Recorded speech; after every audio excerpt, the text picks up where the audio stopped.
बिस्मिल्लाहिर्रहमानिर्रहीम। अस्सलाम वालेकुम। मैं हूँ आपकी उर्दू की मुअल्लिमा राहिला समीर। उम्मीद करती हूँ तमाम तालिब इल्म खैरियत से होंगे, खुशबाश होंगे और बहुत ही खुशी-खुशी किताबें खोल कर बैठे होंगे। आज हम पढ़ रहे हैं बी लिफ्ट 20। तमाम बच्चे इस सफ़े को खोल लें। आज का हमारा सबक है वाओलिन। इससे पहले कि वाओलिन पढ़ा जाए, आपको समझाया जाए कि वाओलिन क्या होता है। एक सरगर्मी करें, दर्ज झेल अल्फाज के हरूफ अलग करें। तमाम बच्चे जल्दी से ये सरगर्मी कर लें, असातिज़ा को चेक करवाएं और इसके बाद हम सीखते हैं वाओलिन। पहला हमारा जो हासिले ताल्लुम है वो है वाओ मारूफ। वाओलिन याए मारूफ और याए लीन के अल्फाज में इम्तियाज कर सके, यानी कि फर्क कर सके कि क्या है। आज हम पढ़ रहे हैं वाओलिन वाले अल्फाज।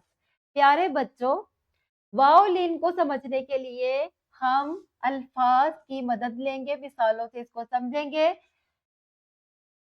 पौधा, वो वाओ जिससे पहले हर्फ में जबर आए उसको हम वाओलिन बोलते हैं। पौधा।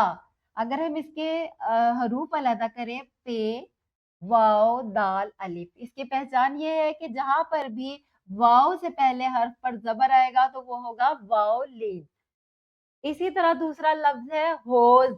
होज में देखिए वाओ से पहले हे आ रही है और हे के ऊपर है जबर, तो ये भी वाओलिन में शुमार होगा। हे वाओ ज्वाद होज।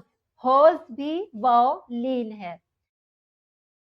आज हमारा सबक है वाओलिन और हम इसको वजाहत से पढ़ते हैं। अल्फाज में जिस वाओ से पहले आने वाले हर्फ पर जबर हो वाओलिन कहलाता है।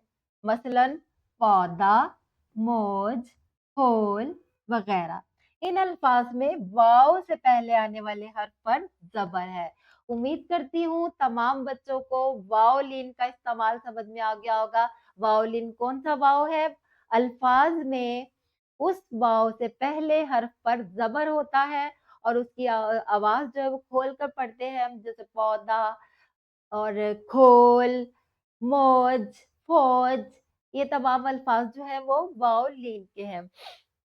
अब आपने क्या करना है, अपनी किताबों में आपने इस सवाल को हल करना है। दर्जे झेल अल्फाज को गौर से पढ़े, उनमें से वाओलिन वाले अल्फाज पहचान कर इनमें दायरा लगाएं। तमाम बच्चे गौर से पढ़ेंगे और दायरा लगाएंगे।